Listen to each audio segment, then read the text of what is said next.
We have a new edition of the Playoff Power Rankings. Here's a little PSA. These are just power rankings that I use to use as a vehicle to get into talking about different NBA topics and assorted other stuff. The rankings aren't actually real, so if you're upset that you feel like something is lower than it should be or higher than it should be, probably go outside a little bit more. Steph and the Warriors take the top spot. This is really impressive 2 games in, and we'll get to why Denver actually is just a brutal matchup for Denver, this Golden State team. Better said that way. But as I said, we had this mysterious open where after the Warriors get it rolling, Draymond's coming back. Klay's looking a bit more like himself. I'm like, man, I might be all the way back in on this team, even though I'm a little worried about the front court depth, especially in a matchup against a guy like DeAndre Ayton. Now, there's still a lot of work that has to go on to even have that dream scenario in the Western Conference Finals. But what this new lineup of death is doing, and it's Jordan Poole, it's Wiggins, it's Green, it's Steph, and it's Klay, and it's Steph coming off the bench, which I really hope there's someone out there that will give us the television headline. Are the Warriors better with Steph off of the bench? Look, everybody's better with Steph, but this is ridiculous. We're going to have Anthony Slater on a little bit later in the podcast from The Athletic, and there's a number, and it's very small. We're 2 games into this, but there's a number where this group and what they're doing offensively is like 200 points per 100 possessions, and they're allowing like 75. So it's absurd. It's so absurd. It's kind of fake, but it's also real. It's real for 2 games. But my feeling was if all of these players were together and the plan was to just guard to death, not meaning defensively, but to basically throw 4 guards out there, even though Wiggins is kind of like a small forward. He's had moments where he's played, in the backcourt. Have these 4 dudes out there together with Draymond, who couldn't be more fired up to defend Jokic, the MVP. And it's an awful matchup for Denver, but it's a little reminder of what Golden State can look like when it's horrifying. I don't know if this number is right from last night, because I was looking for it this morning and trying to figure out, because it's so ridiculous. But in 19 game minutes, the Warriors scored 70 points. Is that possible? Is it possible that was real, or because it was from somebody who covers it from a stats thing? It wasn't like a joke, but that's what it is. I mean, it wasn't a great start for game 2. You're like, all right, is Denver motivated? It's just Denver's not very good. All right, so that takes us to number 2 in the power rankings. Jokic, find the missing ballots topic. This isn't quite like a presidential election debate here, whether or not the election was stolen, but the Jokic has 2 bad games. Denver's down 0-2. The reassessment of Jokic as the MVP. This is the most predictable thing that we do in sports, and we do it with the Heisman. I don't know. I've had issues with arguments where I'll hear somebody's good as an NFL player, and then we think back, can you believe he didn't win the Heisman? You're like, wait, so we're at week 8 of his rookie year in the NFL, and now we're supposed to feel bad about who won the Heisman in a completely different fucking sport the previous season? This is not as extreme, but this is kind of the point. If you're an Embiid or a Giannis guy, you're like, oh, this guy's the MVP. I think that was kind of a point of one of the many points of why Jokic won the MVP or will win the MVP. Or again, I voted for him because you're like, this team just isn't that good. But Jokic hasn't been very good. He's minus 45 through 2, and all the stats that I believe in with Jokic, the defensive stuff where he was second defensive win shares behind Tatum for the entire season. You're just like, okay, that's not really what's happening. Because if you watch too and what Golden State's doing, there are big players where if they're near the rim, it gets you thinking about your drive. It just is. And maybe we don't do a good enough job quantifying what that stuff is. I remember the old Sloan MIT paper about how block shots are overrated because they basically never led to possession, because when you block a shot, you hit it out. I've also heard people argue people should be better at blocking shots and then retaining possession. I don't know that it's as easy as that. I know Bill Russell was really good at it, but I think anybody that's ever played, when you're going up to try to time somebody to block the shot, if you were timing it to also retain possession, it would just be another element in your mental timing that would kind of screw up your ability probably to block as many shots. But there's another larger point. It's kind of like rebounding. It's not so much how many rebounds you get. It's also how hard you make it to rebound around you. And there are just so many plays throughout an entire night. Well, you'll see this. You're like, okay, he didn't get the rebound, but the reason his team has the rebound or the reason this other guy's struggling or he's exhausted is because you're just tough to deal with rebounding wise. I think a lot of people understand this. And so when I look at some of the defensive stuff for Jokic, who is, yes, a better defender, and we're going to get to this with the Rudy Gobert stuff shortly here as well. But you can see that there's no thought of, oh no, Jokic is there. Where I think when Embiid is around the paint, certainly Gobert in certain instances, Bam is different because we'll get to that a little bit later when we talk Miami.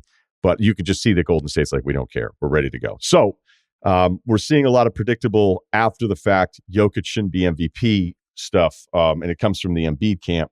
But I don't know when this is going to go away. Maybe is it going to go on forever? It could, maybe until next year's MVP.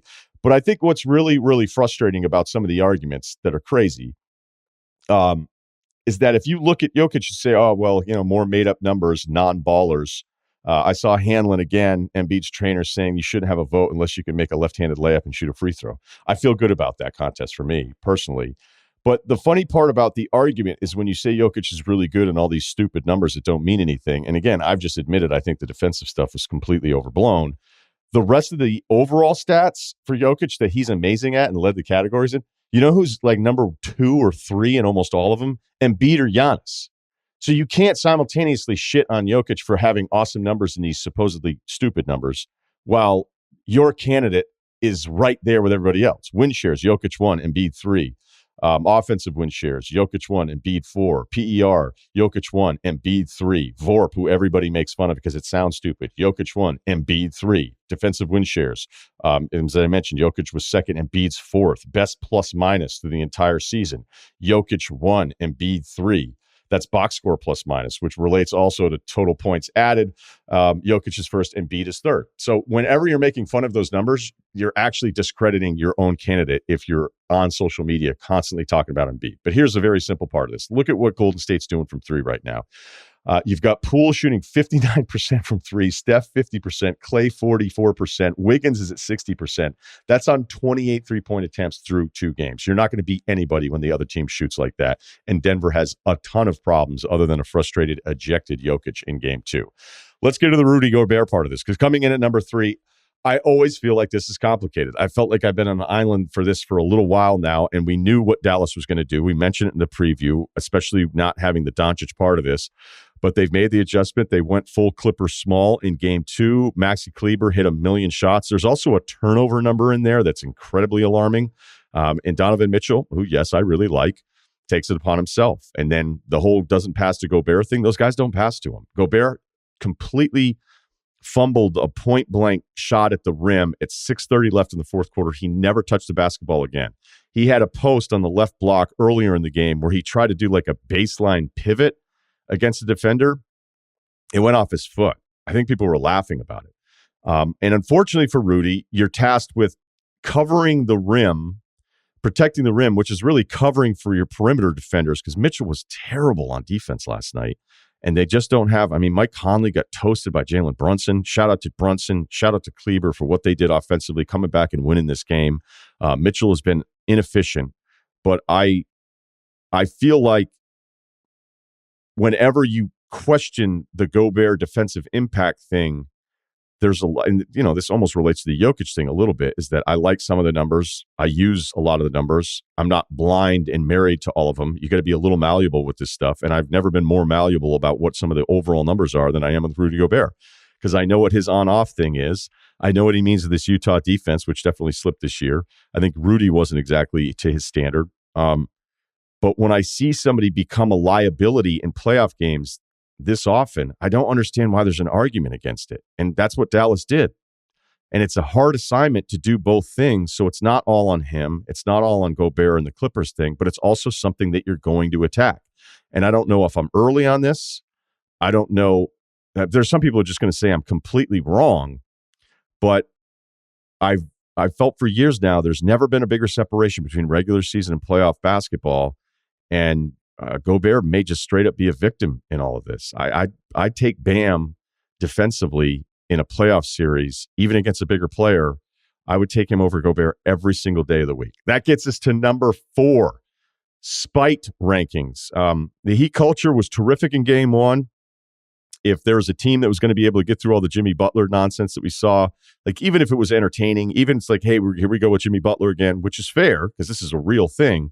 if there was one team where it just wasn't really going to matter that much, it's the Heat. Now, some would argue, I think Bill was going more with the playoff scheduling for Atlanta having to play all those games, and then the Heat, I believe, one game in 9 days, so tons of extra time. I also just think that the Heat are so locked in defensively in what they did with Trey that Trey's got to figure out some counters here quickly. You got to get the ball moving.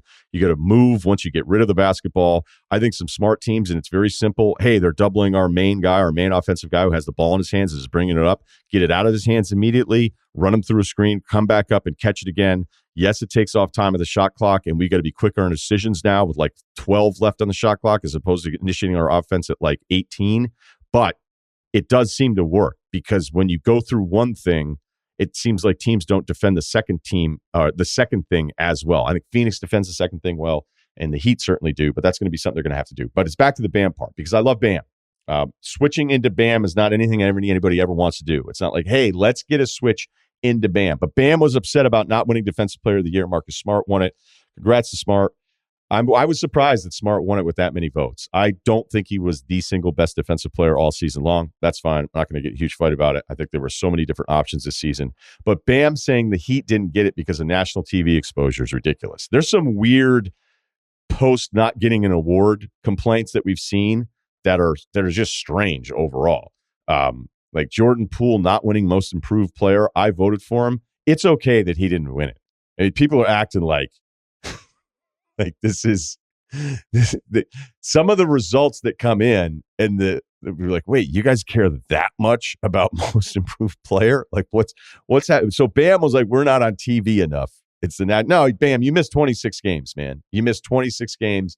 Smart played almost the entire season. So that's what happened there.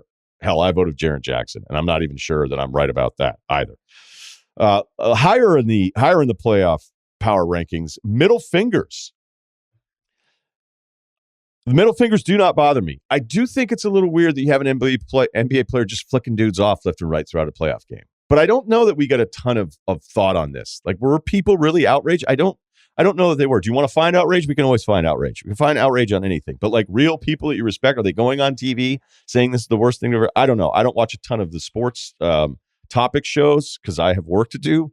But I don't think that many people are that upset. And at this point, if you're still pro Kyrie, you're never changing your mind. And if you're anti Kyrie, you're never changing your mind. And I'm probably in that. But much as I can appreciate what he did, but I wonder if the heckling, which seemed like it was not working the entire time, if it actually worked on that last possession where Kyrie wanted that jumper so bad, which he has a tendency to do. But, so do the great players because they want that shot. They want to be able to prove it and walk off and have everything. But I think the middle finger part of it's weird in that it's like, oh, that is kind of like we don't see that a ton. And if David Stern were commissioner, I think we would have a different news topic on that to deal with. All right, last one here. Lower in the power rankings, perfect games in baseball. We didn't get to the Clayton Kershaw thing. I think it sucks that he gets yanked 80 pitches in. I mean, that's the whole point. It's like, well, what if he's going to have 100-plus pitch? Well, that's the whole point. It's a perfect game. Nobody's getting on base, so his pitch count is lower. The stress of pitches is different. 80 pitches in one game may be different from 80 pitches in a different game. But we have so many no-hitters, not so much perfect games. We had 9 no-hitters last year, 2021. So a lot like three-point shooting and trying to compare to different eras. You're like, hey, it's a different sport. Some of the pitching numbers are like this, where you go, okay, I can see what somebody's doing in this era historically and how it stacks up against other things. I just think it's completely different because guys don't care about striking out all the time. That's why we had 9 no-hitters in 21. We had 13 total no-hitters in the 1980s.